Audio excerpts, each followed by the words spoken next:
ఒక ఆయన 2 చిలకల్ని అమ్ముతున్నాడంట. ఒక చిలక 1000 రూపాయలు, మరొక చిలక 10 రూపాయలు. రాజుగారు చూశాడు. రాజుగారికి ఆ చిలకలు అంటే చాలా ఇష్టం. రే చిలకలు తీసుకోరా, ఎంతరా అన్నాడు.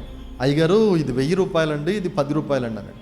అరే 2 ఒకలాగే ఉన్నాయి కదరా, ఇదేంటి 1000 రూపాయలు ఇది 10 రూపాయలు ఏంటి అన్నాడు. అయ్యగారు 2 ఒకలాగా ఉన్నాయి కానీ మీరు పట్టుకెళ్తే తెలుస్తుందండి ఇది ఎంత గొప్పదో అన్నాడు. అప్పుడు 2 కొనేశాడు.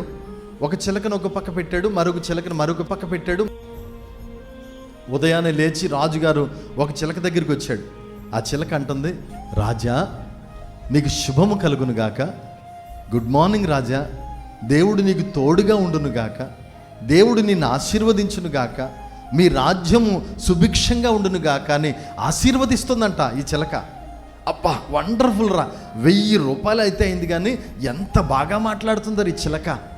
రే దీనికి మంచి భోజనం పెట్టండి రా, బాగా చూడండి రా అన్నాడు రాజుగారు. మరలా తర్వాత రోజు ఇంకొక చిలక దగ్గరికి వచ్చాడు. ఆ చిలక అంటుంది, ఒరే చండాలుడా, నాకు ఇంకా మేత ఎట్టలేదేంట్రా, ఒరే దున్నపోతూ దుర్మార్గుడా, ఏంట్రా నన్ను ఇలా చూస్తున్నావు అంటుందంట ఆ చిలక.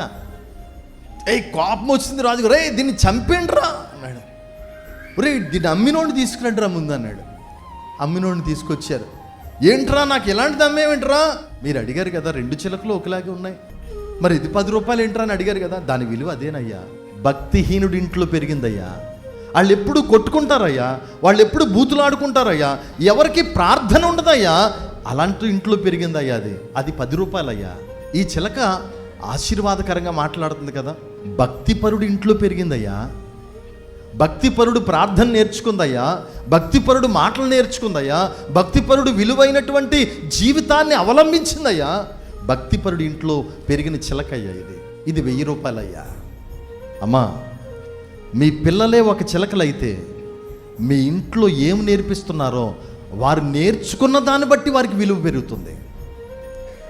మీరు ప్రార్థించే వాళ్ళైతే, శుభవచనాలు మాట్లాడే వాళ్ళైతే, స్తుతించే వాళ్ళైతే, మంచి వచనాలు వస్తున్నట్లయితే మీ పిల్లలు కూడా అవే నేర్చుకుంటారు.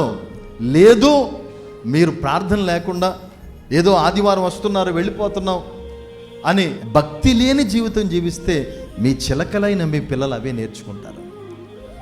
ఈరోజు 1000 రూపాయల చిలకలా ఉంటారా మీ పిల్లలు, 10 రూపాయల చిలకలా ఉంటారా?